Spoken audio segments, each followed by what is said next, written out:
Muito bem, pessoal. Eleições se aproximando, polarização e confusão para todo lado, disse-me-disse para todo canto e muitas incertezas. Mas a única certeza que você pode ter é que nas eleições é de que um jeito ou de outro, o MDB, se não ganhar mais poder após as eleições, no mínimo vai conseguir manter muito do poder que ainda possui. E assim tem sido desde a redemocratização. Mas o que faz o MDB essa constante nas esferas de poder brasileira? Eu sou Pedro Rodrigues, sejam bem-vindos ao Manual do Brasil.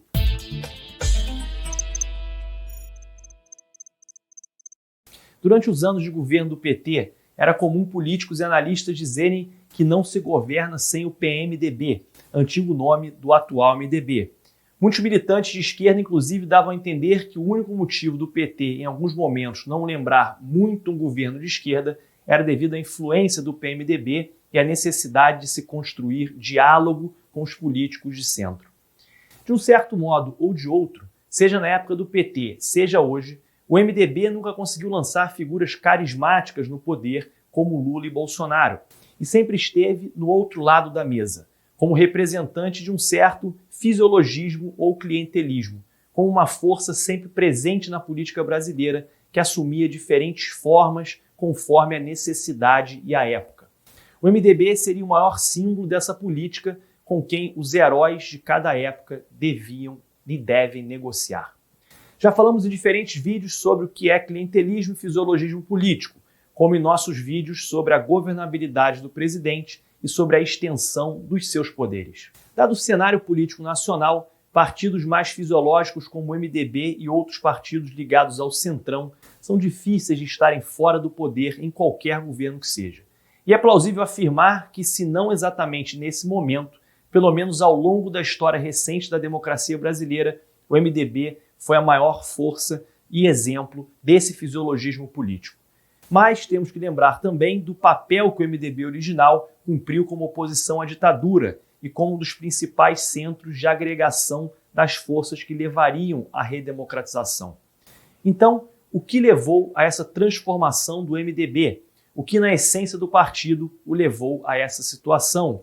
Ou será que, na realidade, o MDB foi mais uma vítima do ambiente político nacional, sendo corrompido com o tempo e sendo o maior partido brasileiro, era nele que as forças políticas tradicionais iriam encontrar o seu nicho? É um velho dilema Tostines. O MDB pode ser grande e atrair o clientelismo, ou se manteve grande por atrair esses clientelistas? Parte dessa resposta está na história do próprio partido.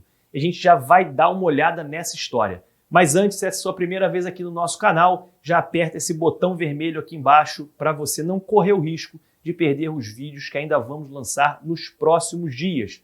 E não esquece de apertar o sininho para você ser notificado desses vídeos. Algo que com certeza impulsionou tendências clientelistas do MDB e que é simplesmente impossível de negar na caracterização do partido é a sua qualidade como sendo um partido guarda-chuva. Ou seja, um partido que abriga todos e qualquer um debaixo de si. O MDB é como comparando um coração de mãe. Sempre cabe mais uma tendência ideológica, sempre cabe um grupo político diferente aqui e acolá. Dá até para dizer que o MDB é um partido brasileiro mais inclusivo. Não olha para a cara a inclinação ideológica ou o passado de quem quer fazer parte dele.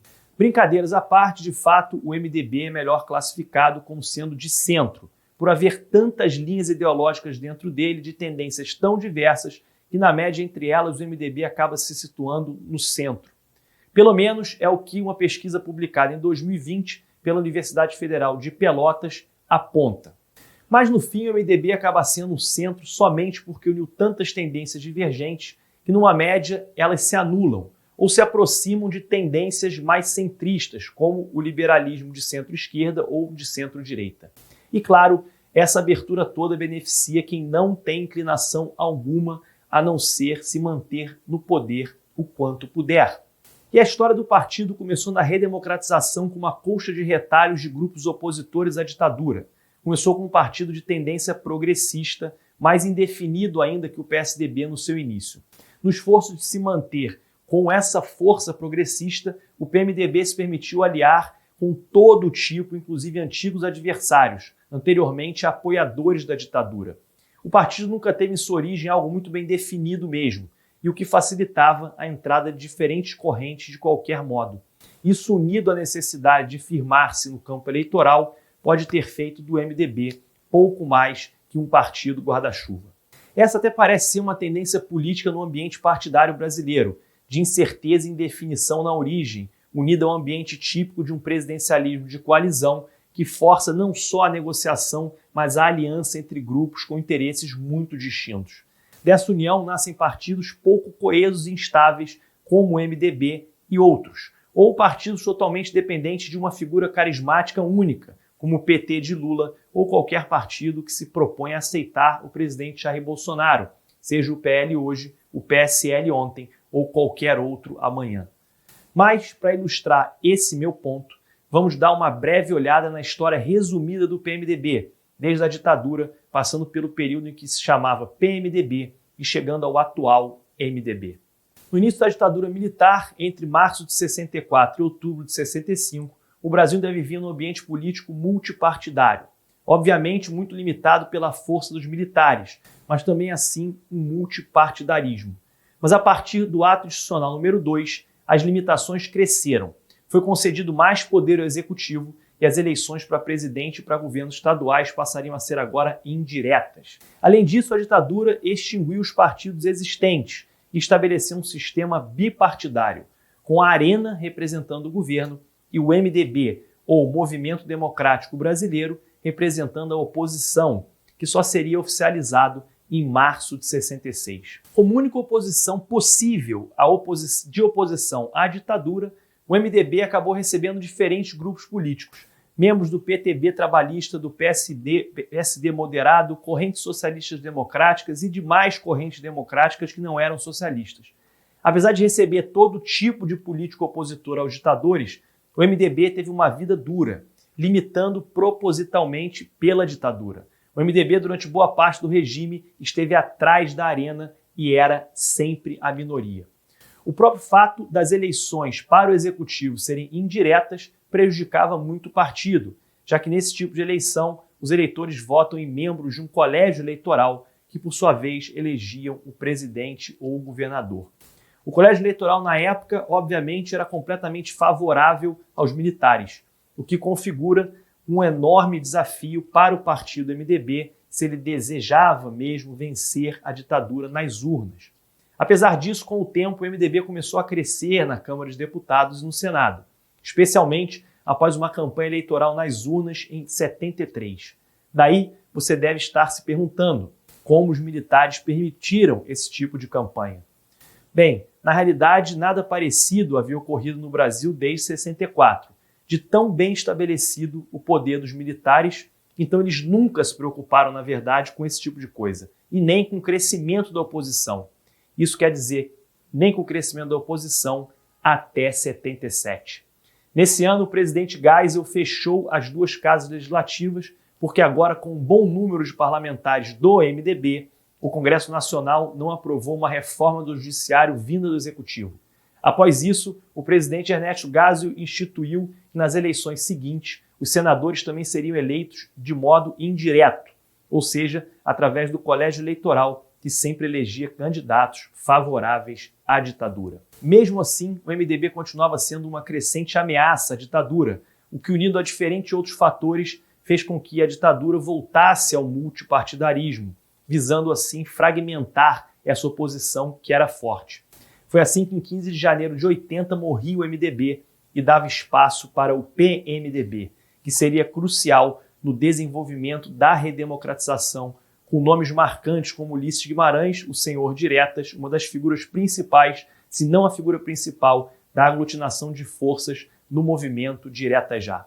Apesar da manobra do governo visando enfraquecer a oposição através da legalização do multipartidarismo, o PMDB seguiu ganhando força. Se estabeleceu assim uma nova queda de braço entre o PMDB, ansioso por manter o máximo possível de seus números para enfrentar a ditadura até o seu fim.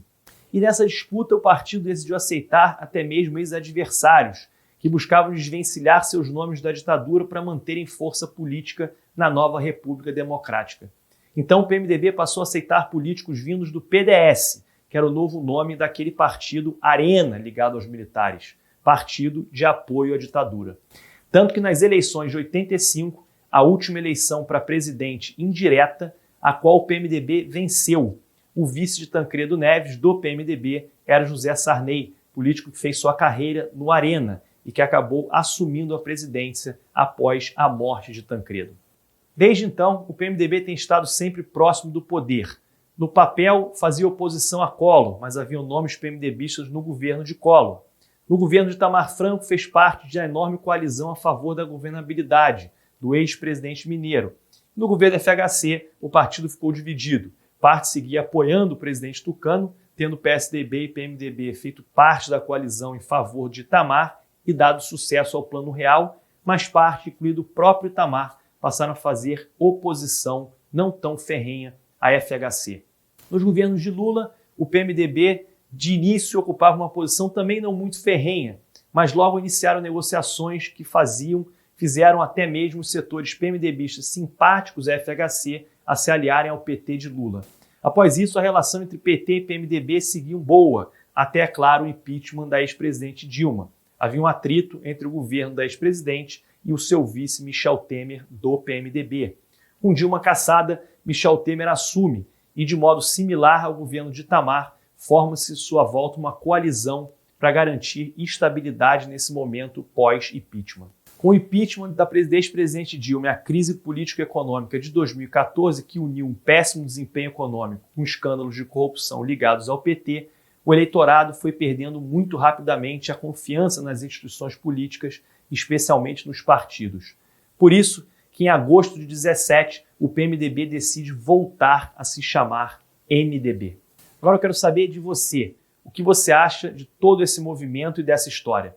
Comenta aqui embaixo sobre temas que você gostaria de ver abordados aqui no canal. A sua ajuda é essencial para fazer o Manual do Brasil crescer cada vez mais. Por isso não esquece de dar o seu like e compartilhar com todos os seus amigos e familiares. Valeu e até o próximo vídeo.